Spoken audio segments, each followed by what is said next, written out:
I was standing in a junkyard in the middle of Wisconsin, holding a manila folder that could send my own daughter to prison. She was screaming at me from behind the tinted window of her black Mercedes, her husband pounding his fist on the hood. The sheriff stood next to me, hand resting on his belt. I looked at Angela. Then I looked at the folder, and I said 7 words that turned her face white. You already signed away your inheritance. Hey everyone, welcome to today's story. Before we dive in, do me a quick favor. Hit that like button, subscribe if you haven't already, and tell me in the comments what state you're watching from. I'm always curious how far these stories reach. I'm guessing we've got some folks from Illinois and Wisconsin on this one. Quick note, some details in this story have been dramatized to help the storytelling flow. But the lesson behind it? That part is real. Now, let's see what Frank discovered. The leather chair creaked when I sat down. Patricia Holt's office smelled like old paper and coffee. It was February 14th, 2024. 8 days since Rosa died. 8 days of silence in a house that used to hum with her energy. Angela sat across from me.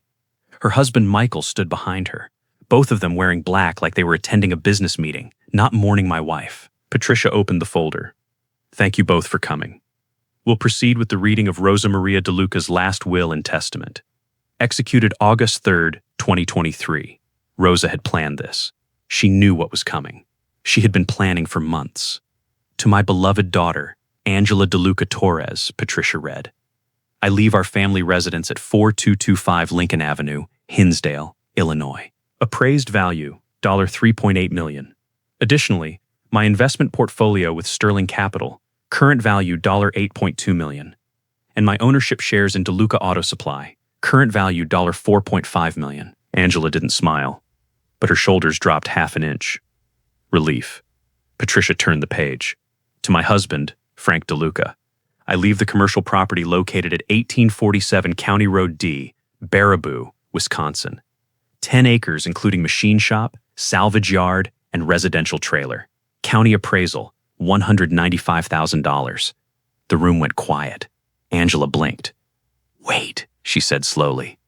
That's it? Patricia looked up. The Baraboo property. It was Rosa's grandfather's. He opened the machine shop in 1952. It's been in the family ever since. Angela leaned back. I watched her face change. First confusion, then a smirk. A junkyard, she said. Mom left Dad a junkyard. Michael laughed. The sound was short and sharp. That's ridiculous, he said. Frank's a retired electrician. He doesn't know the first thing about running a salvage yard. The will is very clear, Patricia said. Rosa was specific about every detail. Angela shook her head. Specific? That's one word for it. I should have said something. But my throat was tight. Rosa and I had been married 44 years. I never asked about her business finances. I never questioned her decisions. And now I was holding a rusted key to a place I'd never seen. Patricia slid an envelope across the desk. There's also a sealed letter for Frank. Rosa left instructions that it must be opened at the Baraboo property. The envelope was thick. Rosa's handwriting was unmistakable. Frank, open at the shop. Trust me. Angela stood up abruptly. This is insane, she said. I'm calling our lawyer. That is your right, Patricia said calmly. But I worked with Rosa for 18 months on this estate plan. The will is ironclad. Contesting it will cost you a great deal of money and time, and the result will be the same. Angela stared at her. Then she turned to me. Dad, she said. You're not actually going to accept this, are you? I cleared my throat. Your mother wanted me to have the shop? The shop? Angela repeated. The word dripped with contempt. You're 69 years old. What are you going to do there? Live in a trailer surrounded by rusted car parts? I don't know, I said quietly. I haven't seen it yet. Michael touched Angela's shoulder. We should go, he said. Let your dad process everything. Angela grabbed her purse. At the door, she stopped. You know what, Dad? Fine. Enjoy your junkyard. But don't come crying to me when you realize Mom left you with nothing but a tax bill and a pile of scrap metal. The door slammed. Patricia took off her reading glasses. I'm sorry you had to witness that. I've seen worse, I said. She looked at me with something close to sympathy. Frank, Rosa loved you more than you know. I worked with her for 1.5 years on this plan. Every detail was deliberate. She placed the rusted key on the desk. This opens the machine shop. Baraboo, about 3 hours northwest. The address is in the deed. The key was heavy. Old steel. The kind they don't make anymore. One more thing, Patricia said. Rosa told me you might have questions later. If that happens, call me anytime. And Frank? Do not sell that property. Not to Angela. Not to anyone. Not yet. I drove back to the house on Lincoln Avenue. Or rather, Angela's house now. The same house where Rosa and I had lived for 32 years. The same house where she died in our bedroom, holding my hand, whispering something I didn't understand. Trust the shop, Frank. Everything you need is there. I didn't understand then. I still didn't understand now. It was nearly 7 when Angela got home. I was in the guest room packing my tools. She didn't knock. She just walked in holding a folder. We need to talk, she said. I sat on the edge of the bed. All right? She handed me the folder. Eviction notice. Legal and official. You have until March 3rd to vacate the property. That's 18 days. I stared at the paper. Angela, this is my home. Dad, she interrupted. Michael and I are planning to renovate. We need the space. You've got the junkyard. Go live there. I haven't even seen it yet. Then you better go look. She paused at the door. Oh, and don't take anything valuable. I made an inventory. The tools in the garage, the artwork, Mom's jewelry. It all belongs to me. It was inside the house. She walked away. I sat alone in the guest room. In one hand, the eviction notice. In the other, the rusted key. Outside, I heard Angela laughing on the phone. I looked down at the envelope. Trust me, Rosa, I whispered. What did you leave me? February 17th. I woke to the sound of a diesel engine in the driveway. 6 o'clock in the morning. I threw on my work clothes and stumbled downstairs. A flatbed truck sat in front of the garage. 2 men in coveralls were loading Rosa's tool cabinets, her welding equipment. The vintage snap-on chest I'd bought her for our 20th anniversary. Excuse me, I said. Those are her tools. One of the men barely looked at me. Miss Torres hired us to clear the garage. Everything goes to storage or scrap. I ran to the garage. Angela stood in the doorway with a clipboard. You didn't tell me they were coming today, I said. I told you the renovation starts this week, she said calmly. This is week 1. A worker lifted a framed photograph from the workbench. It was Rosa and me at the 1998 Chicago Auto Show. She was wearing her red Deluca auto supply jacket. I was holding the trophy she'd won for Vendor of the Year. Wait, I said. That one. Can I have it? The worker looked at Angela. The frame is mahogany, Angela said.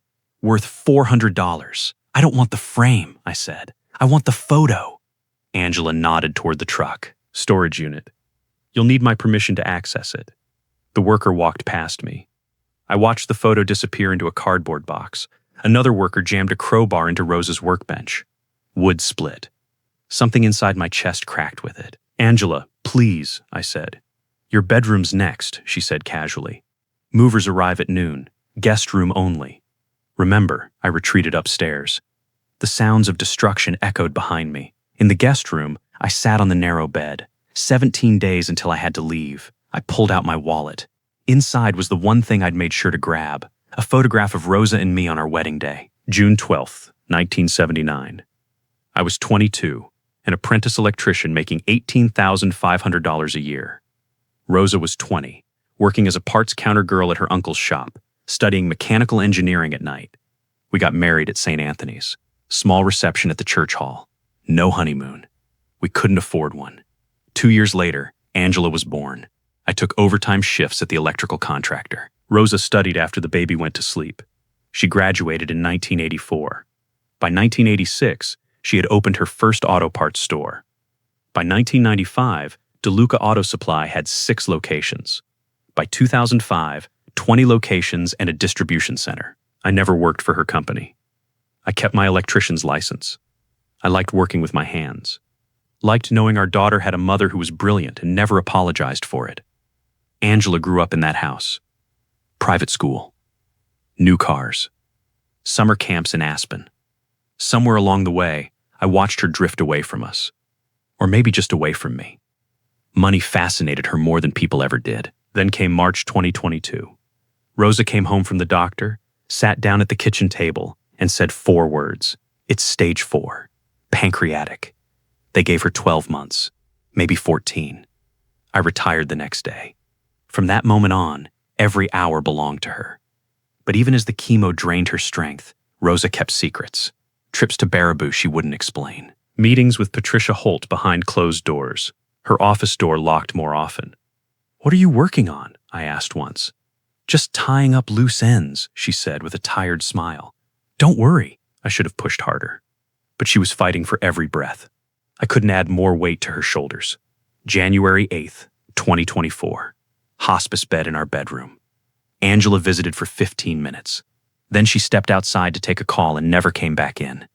That night, Rosa could barely speak, but she reached for my hand and pulled me close. "Frank," she whispered. "Yes?" "Trust the shop."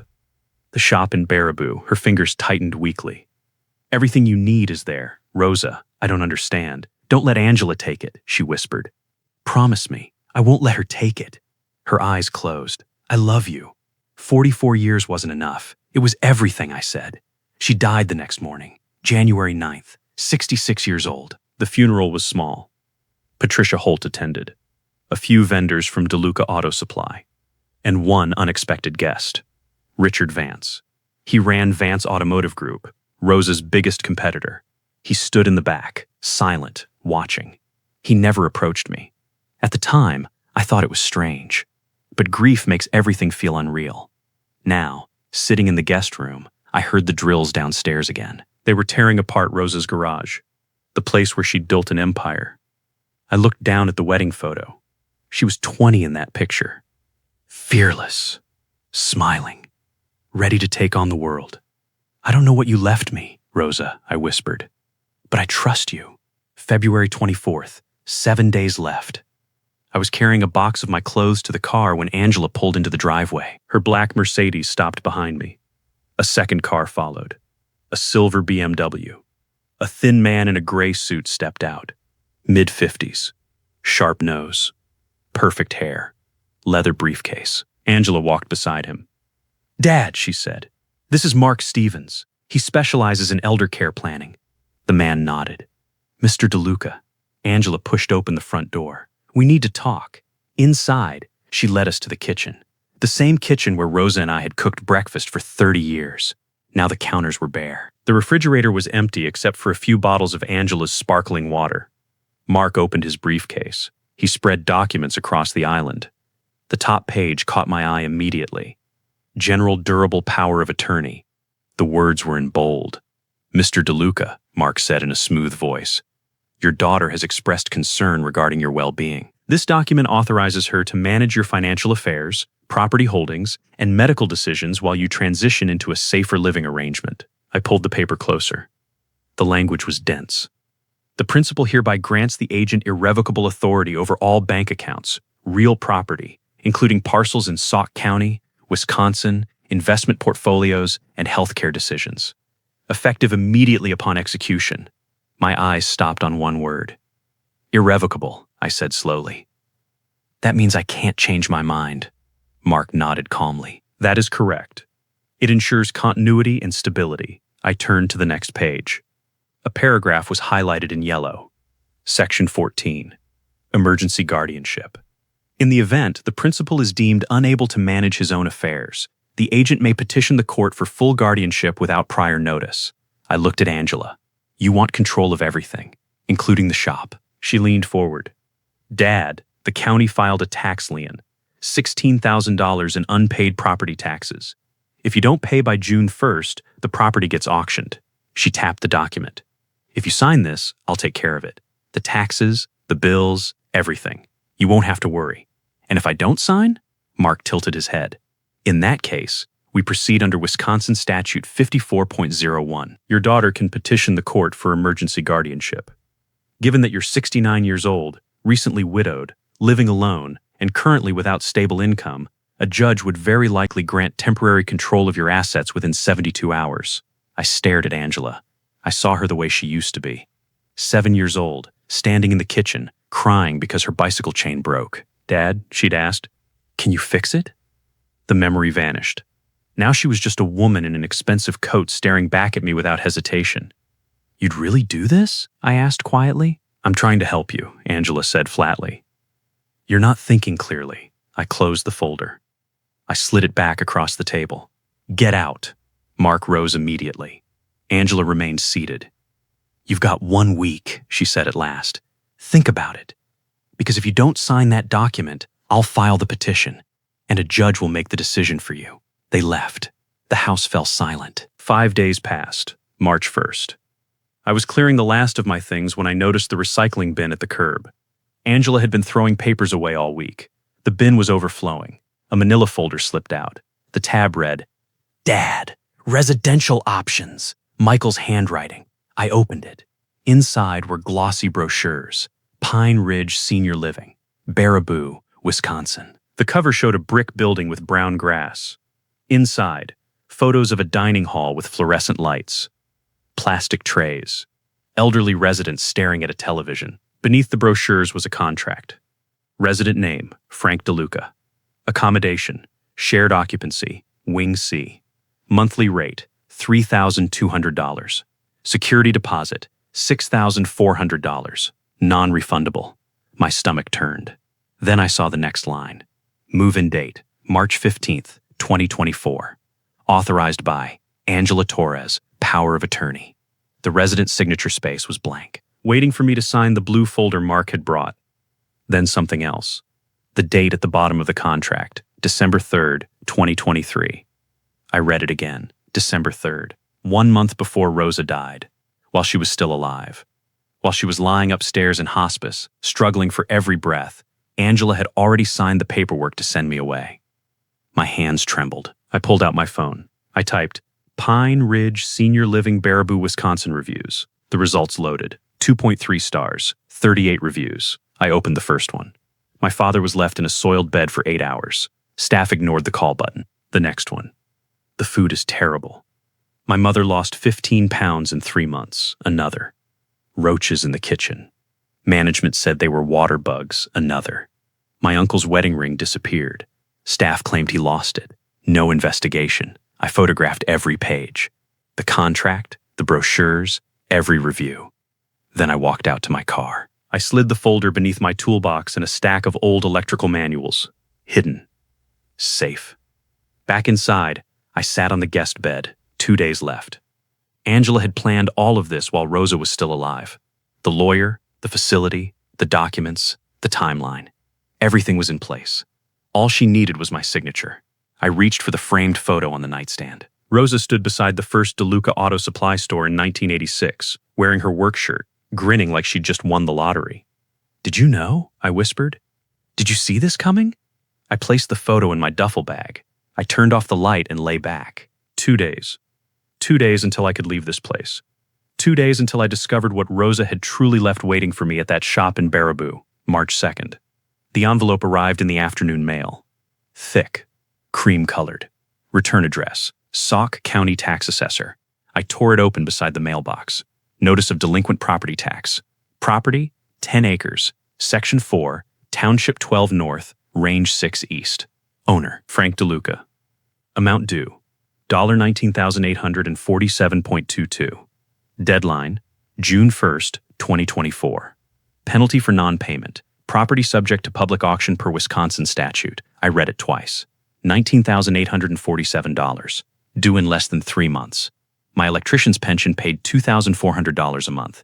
Even if I stopped eating, I couldn't cover that bill. I folded the paper and walked back inside. Angela was in the living room, scrolling through her phone. "Got something in the mail?" she asked. I handed her the notice. She barely glanced at it. "Yeah," she said.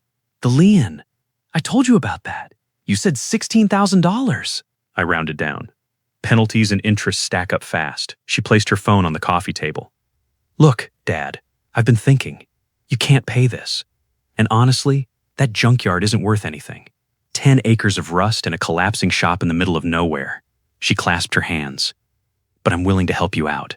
I'll buy it from you. $60,000. Cash." I stared at her. "60,000? "More than it's worth," she said quickly. "Trust me, I'm being generous. And the taxes? I'll deal with them. Think of it as a family favor." I slipped the notice into my jacket. "I'll think about it." Angela picked up her phone again. "Deadline is June 1st, she added casually. "After that, the county auctions the property. And you get nothing. I walked upstairs without answering. That evening, my phone rang. Patricia Holt. "Frank," she said, "I heard Angela made you an offer. $60,000. How did you know?" "Because she called my office this afternoon. She asked if the estate could waive the tax lien. I told her no. The lien is legitimate, and Rosa's instructions were clear. The shop belongs to you." I leaned against the window. "Patricia, I can't pay $19,000. My pension barely covers groceries." "I know," she said gently. "But Frank, that property is worth far more than Angela is offering. Do not sell it. Not to her. Not to anyone. Not yet." "Then what am I supposed to do?" "You go to Baraboo on March 3rd, she said, "exactly the way Rosa asked you to, and you open that envelope." "Patricia," I said, frustration creeping in, "I need more than riddles. If I lose that land—" "You won't," she said. Her tone was firm now, unmistakably certain. "Frank, 18 months ago, Rosa placed the shop inside an irrevocable trust. The property is titled entirely in your name. No power of attorney can touch it. No probate court can seize it. No creditor can claim it. Legally speaking, Angela has absolutely no authority over that land." I lowered myself onto the bed. "Then why is she pushing so hard to buy it?" "Because she knows something you don't," Patricia said. "And Rosa knew she would come after it. There's more inside that envelope than you realize. Trust her. Just one more day." "What about the tax lien?" "The trust includes a provision covering delinquent taxes. I already filed an extension request with the assessor's office this morning. You now have until July 31st to settle the lien? You're sure?" "Absolutely sure," Patricia said. Rosa anticipated everything. Her voice softened. "Frank, I can't tell you what's inside that envelope. She made me promise. But I can tell you this. She spent the last 2 years preparing for this exact moment. She knew Angela would try what she's trying now. Don't let her win." I looked out at the dark street. "Okay," I said finally. "I'll wait. Good." "And Frank?" "Don't sign anything. Not the power of attorney, not a sales contract, nothing. If Angela pressures you again, call me immediately. I will." "One more day," Patricia said. "Then you'll understand everything." I sat on the bed long after the call ended. The tax notice heavy in my pocket, Patricia's words circling in my mind. The shop is worth far more than Angela thinks. I thought about the offer, the power of attorney, the Pine Ridge contract, the eviction. Then another memory surfaced. Rosa standing in the machine shop in Baraboo the summer before she got sick. She had grease on her cheek and a wrench in her hand. She smiled at me that day. "This place has always been good to us, Frank," she said. "It's got one more gift left." I didn't sleep that night. I just listened to the wind and waited for dawn. March 3rd, 6 o'clock in the morning. Sunlight spilled through the bare windows of the guest room. The room was hollow now. Most of the furniture was gone. I had packed everything I owned. One duffel bag. One toolbox. Rosa's framed photograph wrapped in a towel. I was folding my last shirt when something slipped from the pocket of Rosa's old work jacket, the gray one she wore in the garage. I had grabbed it from her closet before Angela cleared everything out. A small piece of paper fluttered to the floor. I picked it up, torn from a notepad. The ink was faded but clear. Check the lift bay. Safe behind the compressor. Trust Patricia and Gus. I read it again. Lift bay. Safe. And who was Gus? I folded the note and slipped it into my wallet. I walked downstairs one last time. The house felt empty beyond the missing furniture. These rooms had held birthday parties and Christmas mornings. Now they were just hollow shells. I paused in the doorway of Rosa's office. The shelves were bare. The desk was gone. Only a faint outline remained on the carpet. I remembered the workers tearing apart her garage. Angela dismantling 40 years of Rosa's life like it meant nothing. I turned away and walked to the front door. Angela was waiting on the porch, arms folded, dark circles under her eyes. "Leaving already?" she asked. "Yeah." She reached into her jacket. She pulled out a folded check. "Look." "I know things have been tense. Let's finish this the right way." She held it out. $30,000. Cash it today and walk away clean. I stared at the check. 2 days ago, she'd offered $60,000. Now it was half. Desperation has a smell. Expensive perfume mixed with sweat. "No," Angela sighed. "Dad, be reasonable. That shop is falling apart. The land isn't worth anything. You're 69. You don't need the headache. Take the money. Rent a nice apartment. Enjoy your retirement. I studied her face. I searched for the girl who used to hand me tools while I fixed her bicycle. The girl who cried when her hamster died. The girl who called me every Sunday during her first year of college.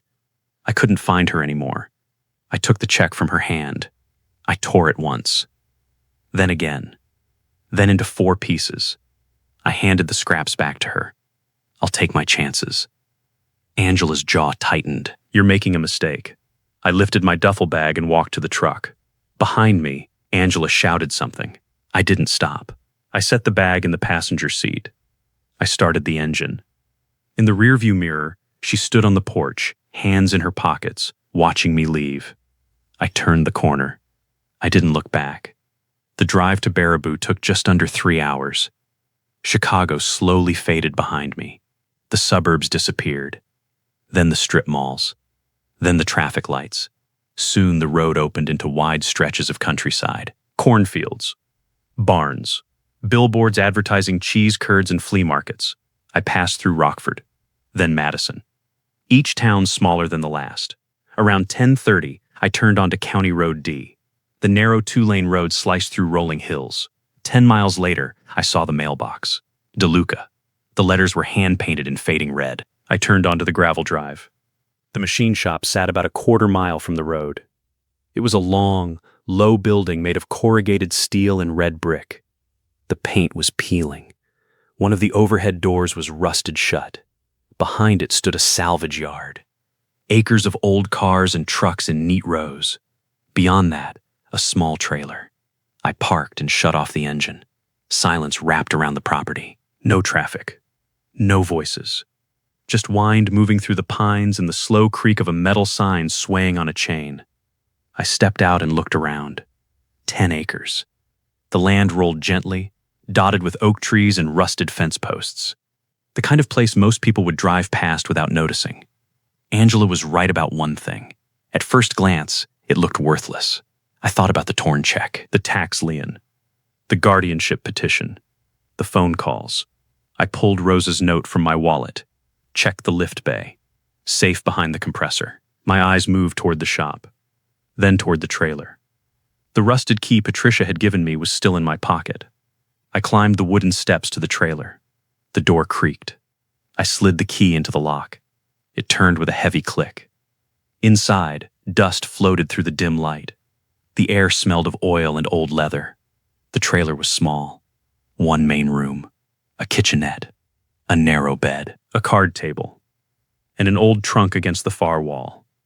On the table sat 2 envelopes, one sealed with red wax from the will reading, the other from Patricia's office. My name in Rosa's handwriting. I set down my duffel bag. I picked up the sealed envelope. "All right, Rosa," I whispered. "Show me." I broke the wax seal. But before I tell you what Rosa left inside that envelope, I want to ask you something. If your own child was standing in front of you right now, trying to take everything you had left, would you fight back? Or would you hand them the keys just to keep the peace? Put your answer in the comments. I read every single one. March 3rd, 2 o'clock in the afternoon. I sat at the card table in the trailer, staring at the 2 envelopes. Outside, the wind swept across the salvage yard, rattling the loose sheets of metal on the shop roof. I reached for the first envelope, the one Patricia had handed me the day before. My name was written across the front in Rosa's unmistakable handwriting. I tore it open. Inside was a single sheet of paper. I unfolded it slowly. "Frank, by the time you read this, you should be at the shop. I'm sorry I couldn't explain everything while I was still alive. Some truths are safer written down than spoken aloud. Go to the machine shop, the lift bay in the back corner. There's a safe behind the air compressor. The rusted key from the will reading will open it. Everything you need is inside. I love you. I always have. Rosa." I read it twice. Then I folded it carefully and slipped it into my wallet beside the other note. I grabbed a flashlight from my toolbox and walked toward the shop. The overhead door groaned as I pushed it up. Inside, the air smelled of grease and metal. Strips of afternoon sunlight filtered through dirty windows. Along the walls were tool cabinets covered in dust. In the center of the floor sat a 2-post hydraulic lift. I hadn't seen one like it since my apprenticeship days. I moved to the back corner. Behind the air compressor, I found a steel safe built into the wall. It was old.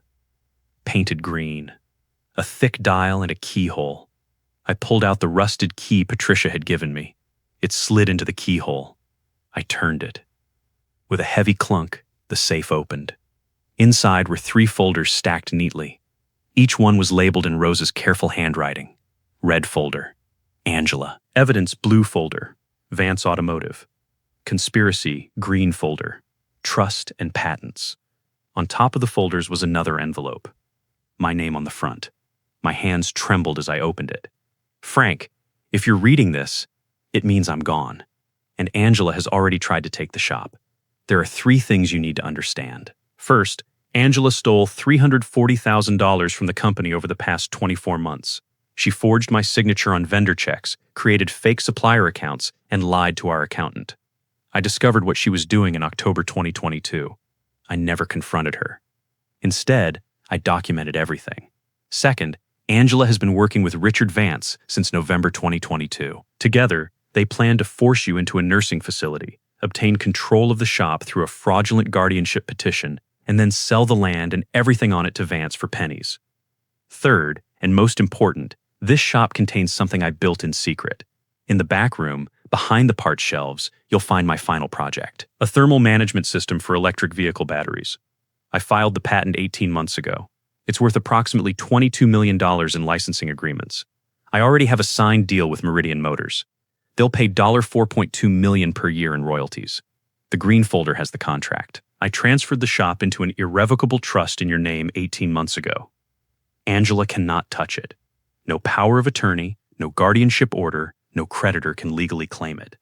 Section 12B contains an ethics clause. If Angela contests the will, commits fraud, or collaborates with Richard Vance, she forfeits her entire inheritance and becomes subject to federal prosecution. Patricia has copies of everything. She will help protect you. Frank, I know this hurts. I know you still want to believe Angela is the little girl who handed you wrenches in the driveway. But she isn't that girl anymore. She made her choices. Do not forgive her. Do not let her manipulate you again. Protect yourself. Protect this shop. It's your future now. I love you more than I ever said out loud. Trust the shop. Rosa, I read the letter 3 times. My hands shook so badly I had to set the paper down. $340,000. 24 months. Forged signatures. Fake accounts. All of it happening while Rosa was fighting cancer. While I was helping her to the bathroom. While I sat beside her at night reading aloud from her favorite magazines. She had known. She had watched it happen. Quietly documenting every check, every lie, every crime. I opened the red folder. The first page was a timeline. Angela Deluca Torres. Embezzlement timeline, October 3rd, 2022, $25,000 vendor check to Torres Consulting. Forged signature. Funds deposited into Angela's personal account. January 18th, 2023, $65,000 payment to Premier Parts Supply Fake Company. Address is a post office box. Registered to Michael Torres. June 4th, 2023, $120,000 equipment lease payment. No equipment delivered. Wire transfer traced to Angela and Michael's joint account. September 14th, 2023, $130,000 marketing retainer. Invoice created on Angela's home computer. IP address confirmed. Total stolen, $340,000. Beneath the timeline were bank statements, canceled checks with Rosa's forged signature, and a note from the accountant questioning the payments. At the bottom was a sticky note in Rosa's hand. Discovered October 2022. Monitored 12 months. Documented everything. Let her think she got away with it. Set the trap. I closed the folder slowly. My stomach churned. I stood up too quickly and had to grab the workbench. Angela had been stealing from us while Rosa lay bedridden. While I was mixing her pain medication. While I was holding her hand at 3 in the morning. And Rosa had known. She had watched. She had built a case so airtight Angela wouldn't be able to escape. I thought about the will reading. Angela sitting across from me, checking her phone. I thought about the $60,000 offer. The $30,000 check I tore up this morning. She hadn't been generous. She had been desperate. I sank onto a stool. The red folder rested in my lap. Outside, a crow cried in the distance. The wind rattled the shop roof. I whispered into the dusty air. You're not my daughter anymore. Then I placed the letter and the red folder back in the safe. I closed the door. because now I had work to do. March 3rd, 5 o'clock in the evening. I sat in the trailer, the safe open beside me. The sun was sinking behind the pines. Long shadows stretched across the salvage yard. I reached into the safe and pulled out the blue folder. The tab read, Richard Vance, Conspiracy. I opened it. The first page was a handwritten summary. Rosa had dated it November 8th, 2023. Richard Vance. Background, competitor for 18 years. Lost 3 major distribution contracts to Deluca Auto Supply between 2010 and 2020. Personal grudge. Known for aggressive acquisitions and predatory practices. Frank, this man hates me, and now he's using our daughter to destroy you. I turned the page. The next document was a printed email chain. From r.vance@vanceauto.com to angela.torres@email.com. Date, November 12th, 2023. Subject, opportunity. Angela, we met briefly at the Chicago Auto Show last year. I've been following your mother's company for years. I'm reaching out because I believe there's a business opportunity that benefits both of us. Your parents own a property in Baraboo, Wisconsin. I've learned that Rosa has been conducting secret development work there. If you're interested in discussing a potential partnership, let's meet discreetly. Rosa had circled the word discreetly. Next to it, she wrote, Red flag. He knew about the research before Angela did. I turned the page. Another email. December 1st, 2023. From Angela Torres. To Richard Vance. Richard, I'm interested. My mother doesn't know the land's real value. What are you proposing? Rosa's note in the margin. She sold us out in one sentence. My jaw tightened. The next pages were screenshots of text messages, printed and stapled. December 2023. Vance. Need details on the patent status. Can you access her files? Angela. She keeps everything locked. I'll try. Vance. Time is money. Your mother's condition is declining. Angela. I know. I'm working on it. Beneath the messages was a bank transfer record. Date, December 20th, 2023. Vance Automotive Group to Angela Torres. Amount, $40,000. Memo, consulting services. Rosa's note beneath, first payment. Angela became a paid informant against her own family. My hands tightened around the folder. The next document was an internal memo from Deluca Auto Supply, stamped confidential. Rosa's sticky note on top. Research files disappeared from my office safe. December 15th, 2023. Only 3 people had the combination. Me, Patricia, and Angela. I changed the locks that afternoon. 2 weeks later, Vance Automotive filed a similar patent application. Coincidence? Rosa wrote, No. I turned another page. A contract draft. Date, January 5th, 2024. Proposed acquisition agreement. Richard Vance, Vance Automotive Group. Stanley Deluca, seller. Wait, she used my full name. Stanley Frank Deluca. Seller agrees to sell 10 acres located in Sauk County, Wisconsin, to Vance Automotive Group for the sum of $400,000. Seller relinquishes all property rights, patent rights, and future royalty claims. Buyer assumes full rights to all intellectual property developed on the premises. Estimated patent value, $22 million. Seller receives no royalty participation. I stared at the numbers. $400,000 for property containing $22 million in patents. Rosa had underlined the royalty clause. She wrote in thick red ink. Theft below that. Meridian Motors' contract gives Frank $4.2 million per year. Vance's contract gives him 0. I turned the page. Another email. January 10th, 2024. From r.vance@vanceauto.com to angela.torres@email.com. Angela, time to close this. Your mother's condition is critical. Once she's gone, we move quickly. I will pay you $2 million cash, grant you a director position at Vance Automotive, and give you 15% net royalties from the Baraboo patents once we acquire them. In return, you ensure your father signs over the shop within 90 days of her passing. Use whatever leverage necessary. Guardianship. Nursing facility. Financial pressure. I don't care how. Just get it done. Below, it was Angela's reply. Same day. Richard, deal. I've already researched facilities. Pine Ridge Senior Living in Baraboo, $3,200 per month. If Dad resists, I'll file for emergency guardianship. My lawyer says it's straightforward given his age and recent loss. I'll have him sign a power of attorney and transfer the shop to me as conservator. Once it's mine, I'll sell to you for the agreed price. Target timeline, March to May. I read the email twice. My hands began to shake. Angela had sold me. Sold the shop. Sold Rosa's life's work. All for $2 million and a corporate title. And she had done it while Rosa was dying. The final document in the folder was another handwritten note from Rosa, dated December 20th, 2023. Frank, by now you've read the evidence. I know this is unbearable, but you need to understand something important. I built a legal wall around you. The shop sits inside an irrevocable trust in your name. Angela cannot touch it. The ethics clause in Section 12B specifically names Richard Vance.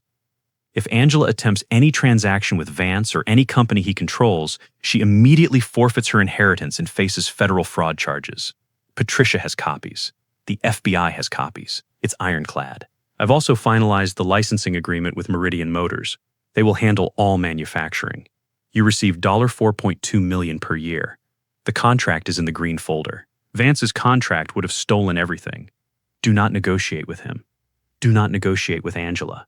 Let Patricia handle it. And Frank. Don't forgive Angela. I wanted to. I tried. But some betrayals run too deep. Protect yourself. I love you, Rosa. I closed the folder slowly. The trailer had grown dark around me. Only the last red glow of sunset slipped through the window. For a long time, I sat in silence. The blue folder rested in my lap, my chest hollow. Rosa had fought a war I never knew existed.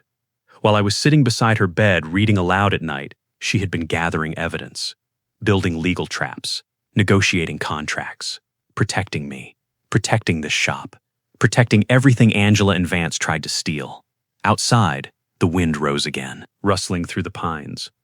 I stood slowly. I placed the blue folder back in the safe beside the red one. Tomorrow, Angela and Vance would come. I could feel it. They would bring their final offer or their final threat. But this time, I wouldn't be the man they thought I was. This time, I would be ready.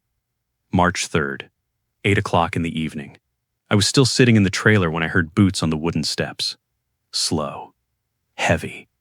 3 deliberate knocks. I stood and opened the door. A man stood under the weak bulb above the door. He looked to be in his 70s, maybe older. His face was deeply lined, weathered. He wore a faded denim jacket, work jeans, and steel-toe boots. In one hand, he carried a thermos. In the other, a paper bag. "Frank Deluca?" he asked. "Yeah," I said cautiously. He gave a short nod. "Name's Gus Brennan. I run the hardware store about 6 miles east. Rosa asked me to keep an eye on this place. Figured you'd show up tonight." I stepped aside. "Come in." Gus walked in without hesitation. He set the thermos and bag on the card table. From the bag, he pulled out a foil-wrapped sandwich, a battery-powered lantern, and a flask. "No electricity out here," he said matter-of-factly. "Well's dry, too. Thought you might need a little help." He slid the lantern toward me. "Coffee and supper. Lantern runs about 10 hours. "Thank you," I said quietly. Gus studied my face. Then he reached into his jacket and pulled out an envelope. "Rosa gave me this about 8 months ago. Told me if you ever showed up here alone, I should hand it over." He placed it on the table. "Sighed you'd probably need it." The envelope was thick, sealed. "She paid me to keep an eye on the shop," Gus continued. "Check the fences. Run off trespassers. Been doing that ever since she asked." He shrugged. "Nobody's come around except you." I opened the envelope. Inside were crisp stacks of $100 bills. I counted quickly. 250 of them. $25,000. For a moment, I didn't know what to say. "Thank Gus," he interrupted. "Thank her," he nodded toward the safe. "She spent the better part of 2 years getting ready for this. I don't know exactly what's in those folders, but I do know your daughter and Richard Vance have been around town the last 3 days asking questions." My stomach tightened. "What kind of questions?" "Patent rights," Gus said. "Mineral surveys." They talked to the county clerk, the assessor, even stopped by the zoning office in Baraboo. He folded his arms. "They're circling." A cold feeling settled in my chest. "How do you know all that?" Gus smiled faintly. "Small town," he said. "Everybody knows everybody's business." He leaned closer. "Rosa told me if those two showed up asking questions, I was supposed to warn you." He paused. "So consider this your warning." The trailer creaked in the wind. "They'll come here," Gus continued. Maybe tomorrow. Maybe the day after. Don't sign anything they hand you. Don't make deals. Patricia Holt's got your back. He tapped the table. So do I. I nodded slowly. Rosa told you about Patricia? Gus chuckled. She told me about a lot of things. Then he glanced toward the shop. Oh, one more thing. You should check that back room again. My brow furrowed. The back room? Behind the parts shelves, Gus said. There's a panel in the wall. Rosa said you'd know what to do with what's behind it. He tipped his cap. I'll come back in the morning with water and a generator. Might take a couple hours, but we'll make this place livable. He pointed at the thermos. My phone number is on the bottom if you need anything. He turned toward the door. Gus, I called. He looked back. Thank you. He nodded once. Then he stepped outside and disappeared into the darkness. A few moments later, I heard his pickup start. The engine rumbled as he drove away. I stood in the doorway for another minute. Then I grabbed the flashlight and headed back to the shop. The back room was exactly what Rosa had described. A small space behind the parts shelves. Dusty. Dark. I moved to the west wall. Behind a sheet of plywood, just like Gus said, I found a panel. I pulled it free. Behind it was a small room, maybe 10 feet by 10. And in the center, under a canvas tarp, was the most beautiful thing I had ever seen. A 1970 Plymouth Superbird. Bright orange. Wing spoiler. Hemi engine. Fully restored. Gleaming even in the flashlight beam. I pulled the tarp aside. The car was perfect.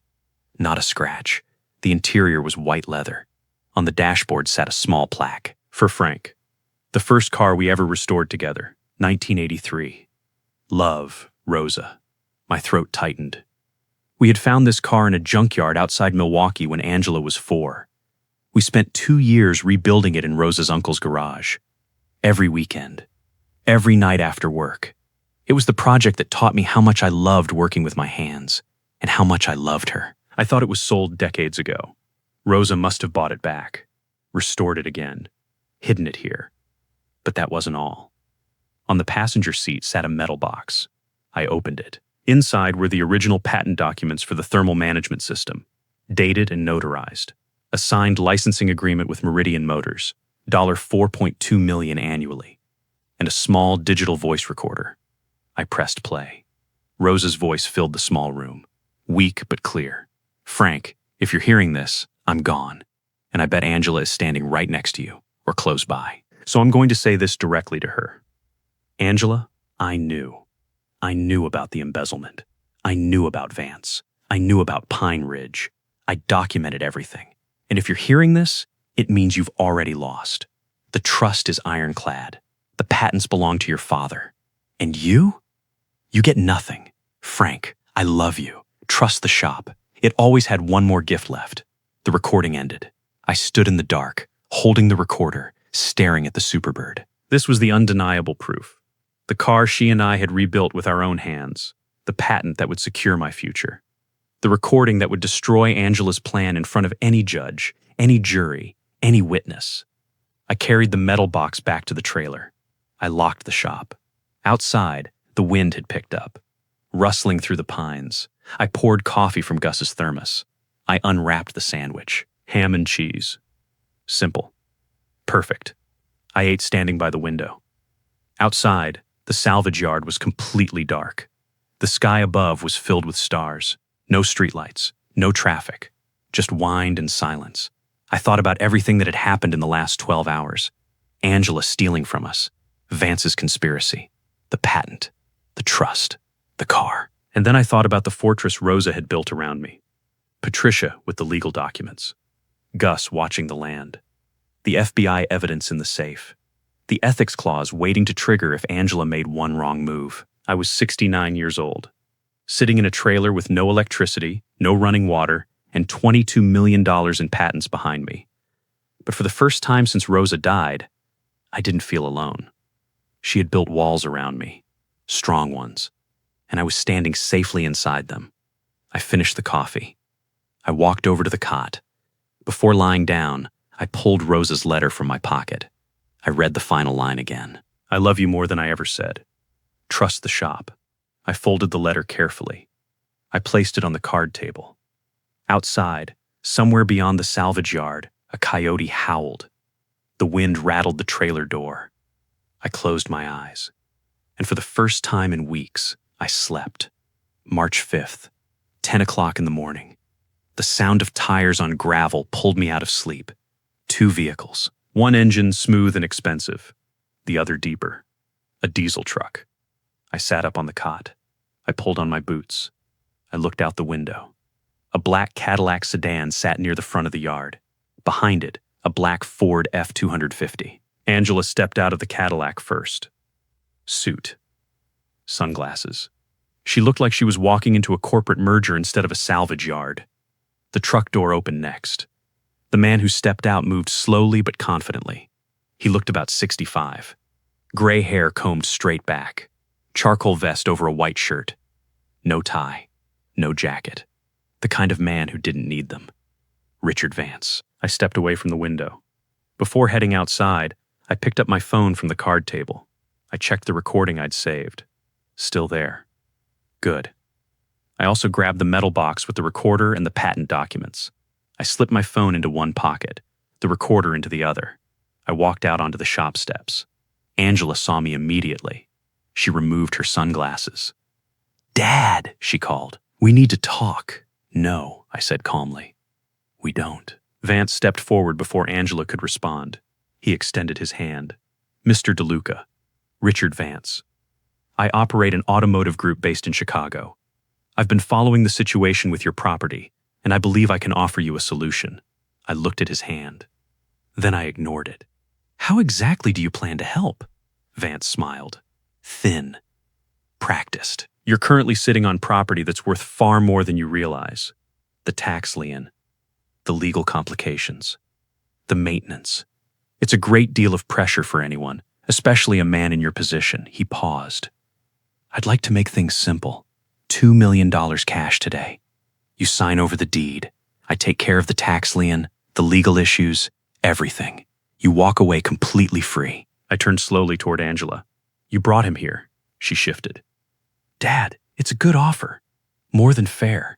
You don't have to deal with the shop, the county, any of this stress. Take the money. Move somewhere comfortable." "Comfortable?" I repeated quietly. "Like Pine Ridge?" Angela's jaw tightened. Vance looked from Angela to me, clearly confused. I reached into my pocket. I pulled out the digital voice recorder. "There's something I want you both to hear." I pressed play. Rosa's voice filled the quiet morning air. "Frank, if you're hearing this, I'm gone. And I bet Angela is standing right next to you." Angela, I knew. I knew about the embezzlement.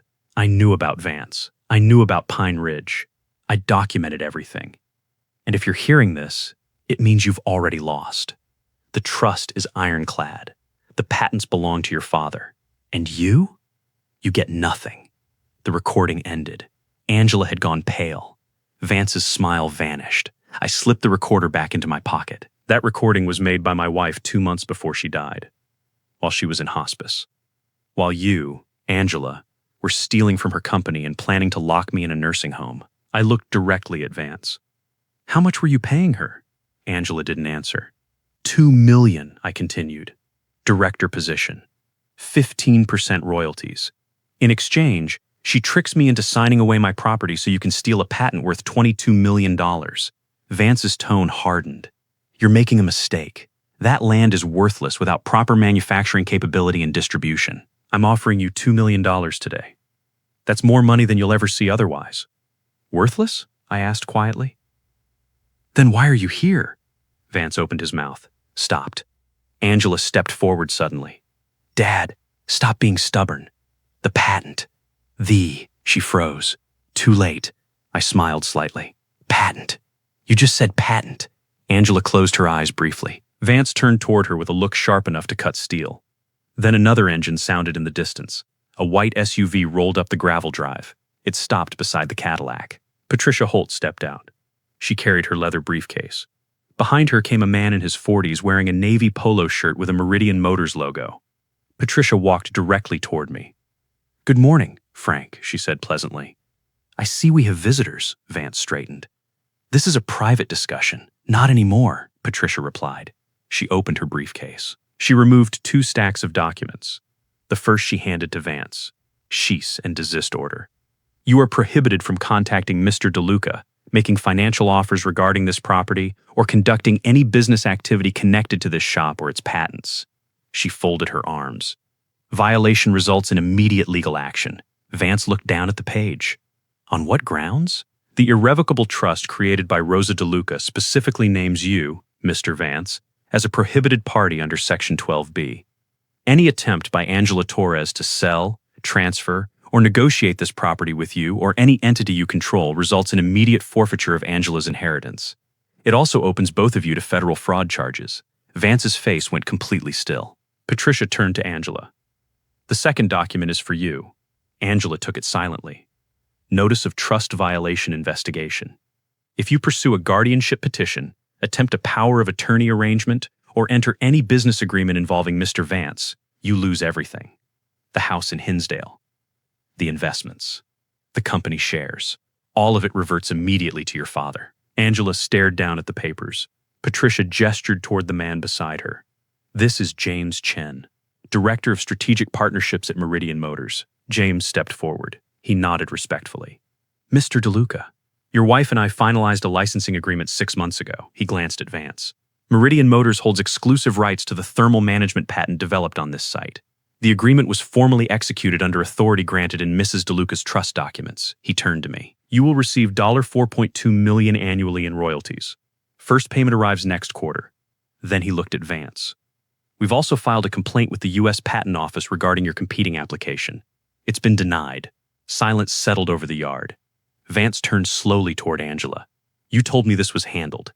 Angela didn't answer. Vance looked back at me one last time. You'll regret this. I doubt it, I said. Vance walked to his truck. He climbed in and drove away without another word. Angela remained standing in the dirt. The papers Patricia had given her trembled in her hands. She looked at me. For a moment, it seemed like she might say something. Apologize. Explain. But no words came. She folded the papers slowly. She slipped them into her purse. Then she walked to the Cadillac. She sat there for a long moment, staring through the windshield. Finally, the engine started. The car rolled down the gravel drive. Angela disappeared into the dust. I watched until the dust settled. Patricia placed a hand on my arm. You okay? I nodded. Yeah, James Chen extended his hand. It's good to finally meet you, Mr. Deluca. Rosa spoke about you often. She was very proud of you. I shook his hand. Thank you. Patricia closed her briefcase. We'll return next week to review the royalty schedule. For now, rest. You've earned it. They drove away. The yard became quiet again. Just the wind through the pines and the creak of the shop sign. I sat down on the wooden steps. I looked out across the salvage yard. It was over. Angela was gone.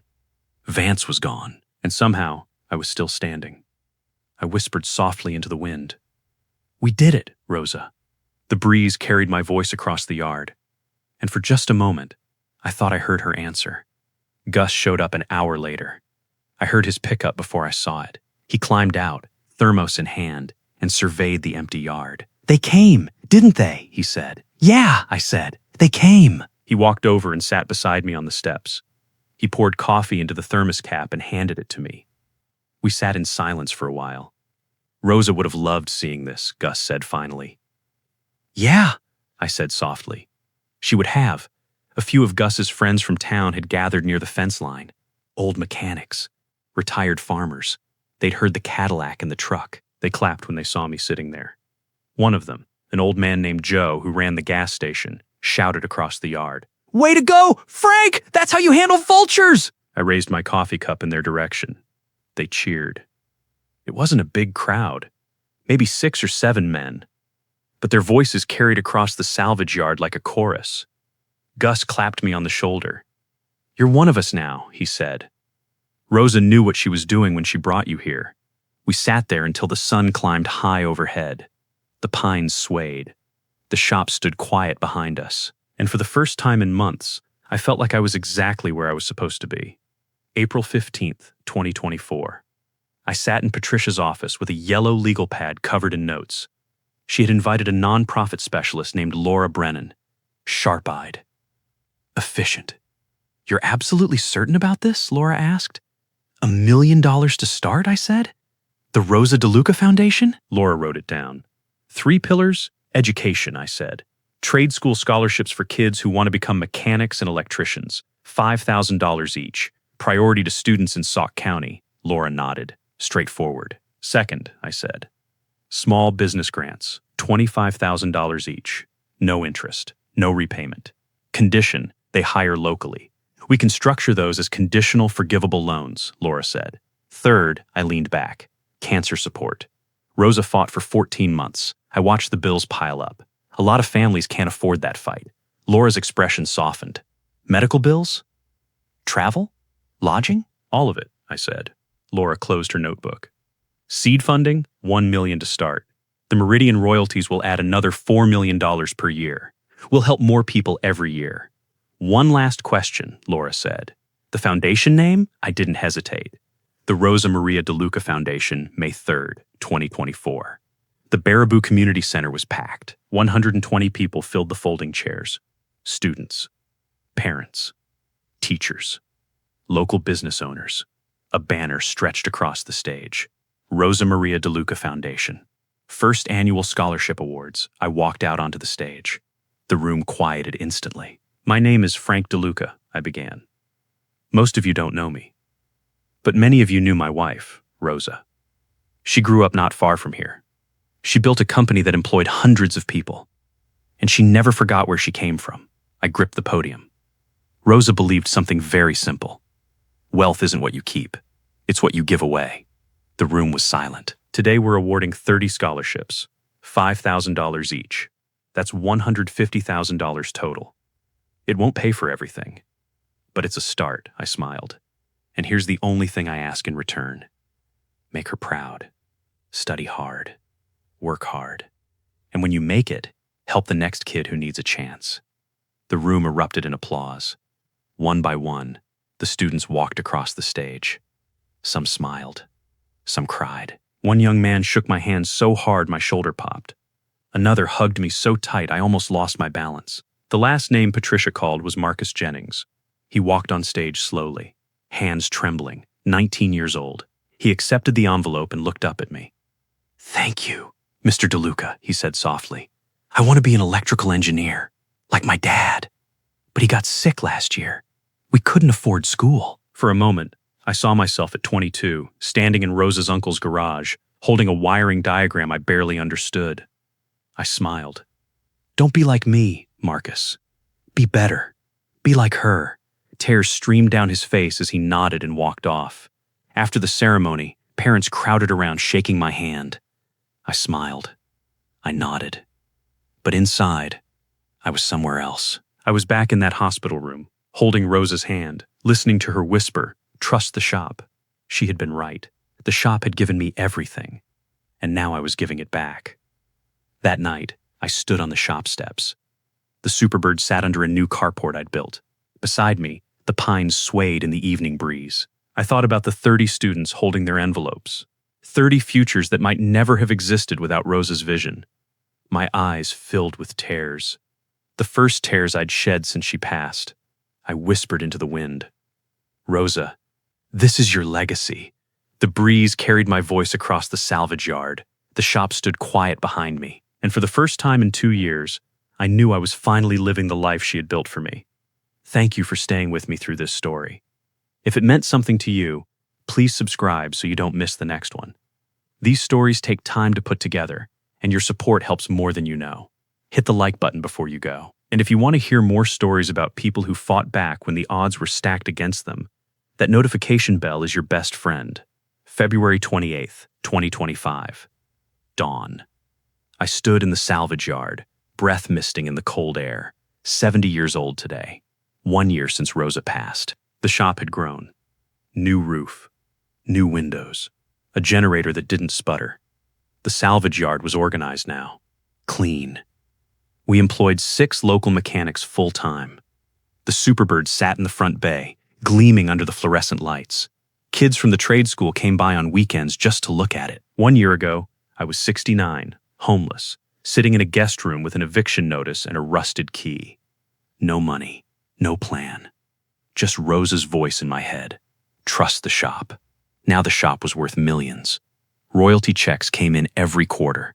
The foundation had given away $2 million, 60 scholarships, 25 small business grants, 150 families helped with medical bills. Angela had lost everything. The ethics clause triggered 2 weeks after the confrontation. The house in Hinsdale, the investments, the company shares, all of it reverted to me. Patricia handled the transfer. I didn't keep it. I sold the house. I put the money into the foundation. Angela got nothing. Not because I wanted revenge, because Rosa had built the trust that way. And I honored Rosa's wishes. Last I heard through Patricia, Angela and Michael had divorced. Michael lost his real estate license after an investigation into his senior care practices. Angela was living in an apartment in Rockford, working as a receptionist. She sent me a letter last fall. I didn't open it. I burned it, unopened in the shop furnace. Not out of hate, out of closure. Richard Vance was under federal investigation. Patent fraud. Wire fraud. The FBI had enough evidence to indict. His company was collapsing. His reputation was mud. I didn't feel anger toward either of them anymore. Only gratitude. They had shown me exactly who I didn't want to become. The deeper lesson behind all of this is something many people forget. Wealth without integrity is empty. Money is only a tool.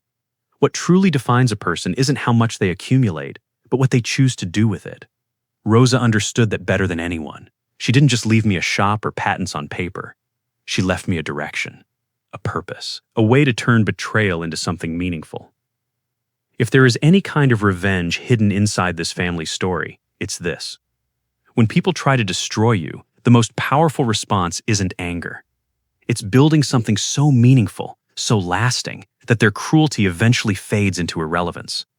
Because real victory isn't proving someone wrong. It's proving that goodness can still grow where bitterness once lived. This story may be ending here, but your story is still being written. Protect the things that matter most. Build something that outlasts you. And when life confronts you with betrayal, remember that you always have a choice. You can choose bitterness, or you can choose purpose. Thank you for walking this journey with me. Now, before you go, I want to hear from you. If you discovered your spouse had spent their final months secretly building a shield to protect you from your own child, would you confront that child directly? Or would you let the law handle it and focus on building your future?